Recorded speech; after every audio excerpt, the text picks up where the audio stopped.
the town of Brimstone, an old cemetery sat on the outskirts, avoided by nearly everyone after dark.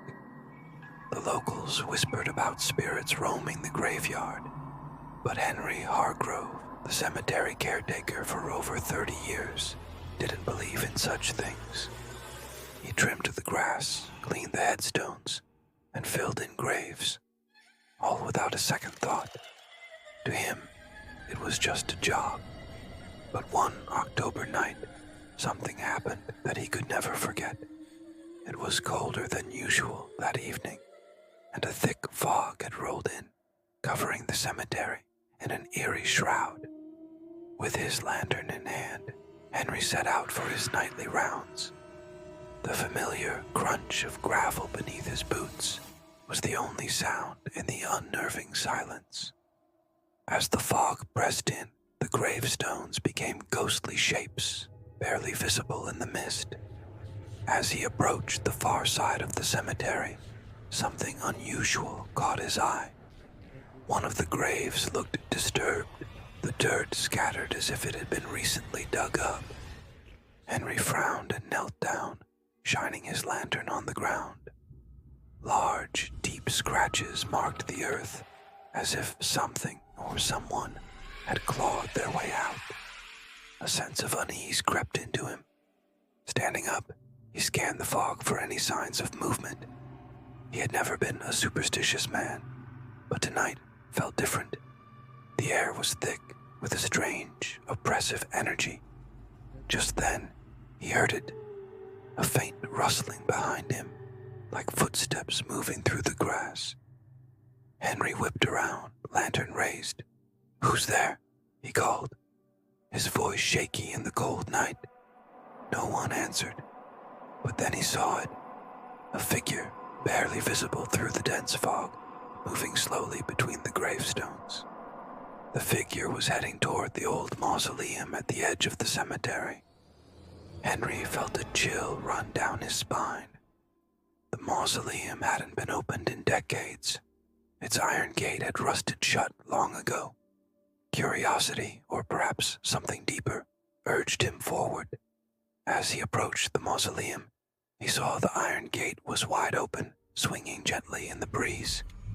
His stomach knotted with dread. This wasn't right. Lantern held high, Henry stepped inside the mausoleum. It was colder in there, and the air was thick with the smell of damp stone and decay. His footsteps echoed against the stone floor, the silence around him deafening. Just as he reached the center of the mausoleum, his lantern flickered and went out, leaving him in total darkness. Panic gripped him as he fumbled for a match. His hands trembled as he struck it, but before he could light the lantern, a low, raspy voice whispered from the shadows, "You don't belong here." Henry's blood turned to ice. He spun around, but there was no one in sight. The voice had come from everywhere and nowhere, echoing off the stone walls. He managed to light the lantern again, and for a split second, the dim light illuminated something in front of him. A figure stood there, dressed in decaying burial clothes. Its hollow eyes locked onto Henry. Its skin was pale, tight against its skull, and its mouth hung open in a silent scream. Henry gasped, stumbling backward. The lantern flickered again and went out, leaving him in the dark once more. Heart pounding, he turned and ran out of the mausoleum, his breath coming in ragged gasps. He could hear the faint sound of footsteps behind him, growing closer with every second. He reached the path leading to his small caretaker's shack near the entrance and slammed the door behind him, locking it tightly. But the footsteps didn't stop. They moved slowly, deliberately, until they were right outside his door. Henry held his breath, listening to the silence. Then, 3 slow, deliberate knocks echoed through the wood. His heart raced as he slowly opened the door. No one was there. The cemetery was silent again, the fog thick and unmoving. But the presence, The cold dread, it lingered. The next morning, Henry's shack was found empty, the door slightly ajar. His lantern lay cold on the ground, and Henry Hargrove was never seen again.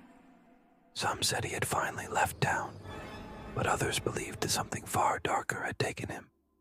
The townspeople never dared go near the cemetery after nightfall, afraid of whatever now lurked among the graves, waiting for its next victim.